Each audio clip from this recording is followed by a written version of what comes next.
Welcome. You're listening to For the Love of Real Estate, a podcast with Jeffrey Dusan and Adam Stahura. All right, so Jeffrey, welcome. What are we talking about today? Well, we're talking about lead generation now. We've got our head straight. Let's talk about what our business really is. Yeah. So what is the business of a realtor, Adam? You know, if I were to think about it, I would say that there's really kind of 5 jobs that we have. And really, the first one is lead generation. I think most people miss that part, is generating leads. I know that... Well, I thought the phone's just supposed to ring and you're just supposed to go put some messages out on Facebook and say, hey, I'm a realtor. Yeah. And I can only think that the thoughts that come through a friend's mind when they see that another one of their friends is a realtor, it's like, oh yeah, great. Well, I didn't realize that when I first got in the business. I know I got my license. It was a great week in class. And now everyone's supposed to use Adam. Well, I updated my MySpace. They should Sure. know. Right. And funny enough, nobody called me because of that. So one of the things that I realized is that you need to not just tell everybody, but keeping in mind that, everybody knows at least 7 agents. So what do we do? Right. How do we get that mind share? So I noticed that I get calls from realtors all the time asking me how I'm doing. Yeah. Clearly they're lead generating, right? Yeah. No. No, not at all. No, it's a contact sport, and I think that's a funny joke. Playing words there, double entendre, but really, it is. If you don't like talking to people and being in touch and being in a relationship with people, this is not the right industry, is it? Well, maybe. Maybe not as a lead agent Maybe or not, a solo agent. not the lead agent. There's maybe other positions in real estate that you can do. However, it really does start with lead generation. I know that, we talk about likening our business to other businesses. So one of the great examples you always talk about is... the balloon shop. Yeah. So if you open up a balloon shop. Right. If I were to go rent space on Pertania for my balloon shop, okay, what would I do? What would I be willing to do? Well, I signed this big lease. Yeah. Real estate, we're gifted. We're so blessed that we don't have to sign a big lease, right? Yeah. To get started. So then I would have a grand opening party. Okay. Right? I'd buy a bunch of inventory. Another thing we don't have to do. We don't have to buy the houses before we sell them as realtors. Okay. So blessed again. So far, this is sounding really good. Yeah. Being a realtor versus being a balloon shop owner. Okay, next, we'd have this grand opening party. And we would call every single person we know, right? And we would let them know, hey, Adam, I just opened up this killer balloon store. Oh, yeah. You want to see to scale version of Yankee Stadium as a balloon? We can do it for your birthday, whatever you want. Okay, so come on in. It's going to be awesome. We're going to have this great party. Okay. But what do realtors typically do their first day in real estate? Not that. Right. They're worried about call all their people. They're worried about the perfect logo. They're worried about the perfect this. Yeah. They're worried about a website. They're worried about that. Yeah, very true. But one of our best students ever, what did he go do? He went and he said, what do I do tonight? Yeah. He signed up with us at about 4:00. And I said, your job tonight is until it is unacceptably late to call people, to go through your phone, start at the top, and call everyone and tell them that you just started a career in real estate. I just started a real estate business. In Keller Williams terms, we'd say I just started a real estate business. Yeah, exactly. Okay, because you're allowed to have your own business here, which is very different, I think, than most places. So what happens? The next morning he comes in, I have a listing appointment. Yeah. Can you come with me and help me measure it and help me do the things and help me win this? And we did, and he won it. Yeah. You kill it, you eat it. But this is our business, right? And this is what we forget. We get so stuck behind the desk. We get so stuck in our emails and text messages and different things that we forget what it really is. Yeah, I think that's the main thing is knowing how to work your database. Knowing, okay, now that I've got these leads that I've generated, whether they're leads that you already have in your database or whether it's the new leads that you're generating, it's having a plan to be able to start putting them into your database and then systematically reaching out to them and maintaining those relationships. And by database, how simple can a database be? Oh, it could be an iPhone. It can be an Excel spreadsheet. Yeah. It could be an index card. My database is right here. Yeah. Right? Your Facebook is a database. Right. All of it. So it's getting that data and it's slowly working it to where it's usable. Yeah.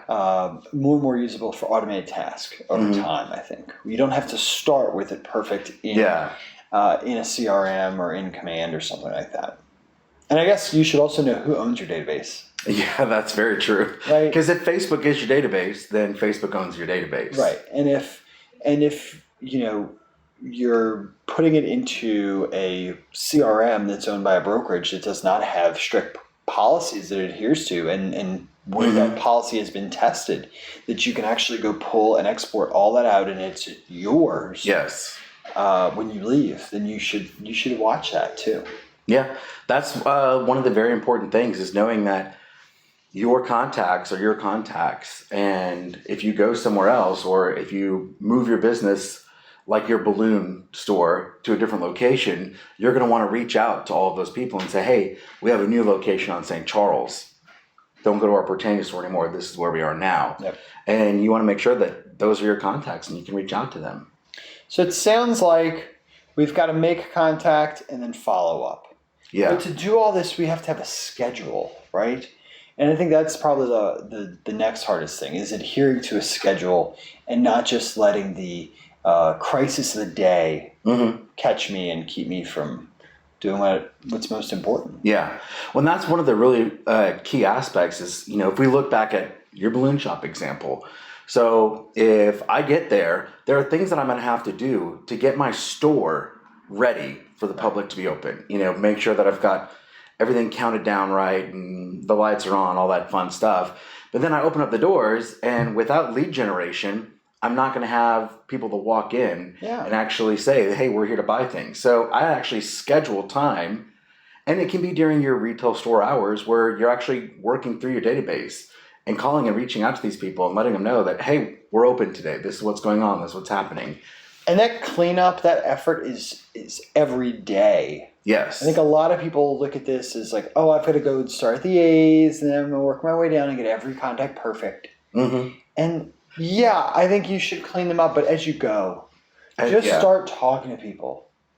Make your Christmas list or your holiday card list. Go through your CRM, put a tag in it. It's just easy stuff to do. If we looked at it from a real estate aspect or a retail aspect of, there's been plenty of times where I walk into Saks, I'm like, oh, I'm just looking. And there are many times that, I just am looking. I don't buy anything that day. That's the same conversations that we are having with our database. There's a lot of people who are just looking, and that's completely fine. Not everybody's going to buy that day. However, there are some that are going to, but it's a matter of making sure that you're prepared for that when it happens. Well, it's funny. A lot of people are scared of that call, or they think it's a cold call that we're supposed to make. And I tell them, no, you should not be ever making a cold call. Yeah. Okay. If I haven't talked to you, the only way to authentically connect with you is to say, hey, Adam, it's Jeffrey. How have you been? Yeah. Like, what's going on with you? And silence. Yeah. And until I have successfully found out enough about you that it's authentic as a friend for me to ask you or tell you something about real estate. And really, I never want to do that. No. Right? If I keep asking you about you, if I ask about Vincent, if I ask about your mom, if I ask about your siblings, eventually, what are you going to do? I'm going to ask about what's going on in your life.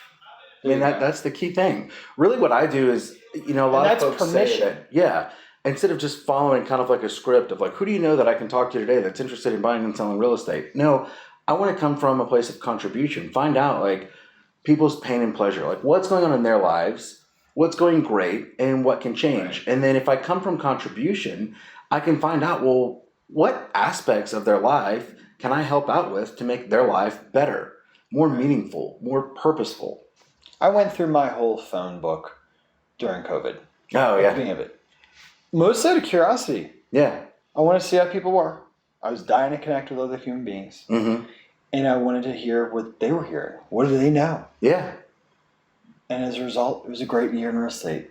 It just happened to coincide for us that I contacted all these people, and I had more referrals from friends and others than ever. Yeah. And so it's an interesting thing. Talk to people, invest in them and how they're doing. The business will follow. That's very true. And I think what you'll find is, when we reached out to our databases during COVID, it was, checking in on people and seeing what was happening. And what followed that was a shift in the market. It shifted upward. Sure. And as we continue to stay in contact with our database, well, there's going to be another shift. It'll shift downward, or it'll shift into neutral, or shift into high gear. We always want to make sure that the market is going to change. That's a guarantee. And Absolutely. We want to make sure that we're staying in touch with our database, because they're always going to have that question of, well, how's real estate going? I know that is something they want to know. Yeah. Because one of people's favorite pastimes now is searching for homes, even if they have no intent to buy. Exactly. Real estate has become very voyeuristic. Right. Voyeuristic search is the industry term for that. And that's what I tell people all the time is like, you never need to buy, but you always need to look. Absolutely. And setting up saved searches is so much fun for me. But then also kind of like playing fantasy realtor with my clients of like setting up searches for people who own properties to let them know of what's going on in their market. But then also with people who are potentially buying in the future to see what can happen out there. Okay, so what are they searching in? If voyeuristic search is this massive industry trend that we know it's real because we do it, our significant others do it. People not in the business, though, do it. Yeah. I mean, Netflix knows it's competing with the Realtor.com app or the Zillow app or there's that SNL sketch. Yeah. But I guess my question is, where are your clients searching? Do you know? All over the place. That's the scary part. So now, because that's the wedge. Yeah. Right. Someone has now driven a wedge between you and your client, and it's their app, and it's an opportunity to pull you out of there. Yeah. So do you have an app? Yes. That's personalized to you. Yes. So that someone else isn't getting your client as a lead. Because I'll tell you, we're working and we're sending Facebook ads for $1 a piece, $1.50 a piece, and every single time we deploy $20, we get 30 names back. Yeah. And cell phone numbers and emails. And I'd be willing to bet that those names, phone numbers, and emails are in one of another realtor's database. Yes. Okay. So did I just get a client from another realtor, or am I controlling my sphere and making sure that I'm giving them the options and the questions they need answered? It's very true. If you're not showing your clients love, another agent is. Absolutely. And there's a lot of people out there that are just working twice as hard as you to grow their database. Well, and they want answers. Yeah. So if you're there to give them answers, then good for you. Yeah, the person with the most amount of information is going to win. Well, what else? I think that pretty much sums it up. Is really, you've got to know that you're in the business first of generating leads. No matter what business you're in, whether it's real estate or selling balloons, That's what we do. You got to generate leads for your business. And then the second thing is following up with the leads that you've generated. So I'll tell you, hey, I'm in the balloon business. Well, every now and then, systematically, not every day, not every once a year, but reach out to you and say, how are things going? What's happening? Oh, funny enough, I have a party this weekend. I need some balloons. Great. And and you're really liking this balloon analogy. Yeah. I think your balloons are just like agents. They're full of hot air. I didn't say that. Yeah. And also making sure that you're practicing and setting your appointments, keeping your schedule, and focusing on really the start to get to the end result, which is helping people achieve their dreams through selling or buying real estate. Love that. All right. So this was helpful. All right. Next week, another topic. Sounds good. We'll figure it out. Thank you for listening to For the Love of Real Estate, a podcast with Jeffrey and Adam. Research and contribution to this week's episode is provided by Jeffrey Dusan Jr. and Adam Stahura. Our engineer chief mixer is Chavis Quick. Keller Williams Realty New Orleans, licensed in Louisiana. Each office is independently owned and operated. Follow us on social media. We're on Facebook and Instagram at For the Love of Real Estate podcast. Make sure to rate, review, and subscribe. See you next week.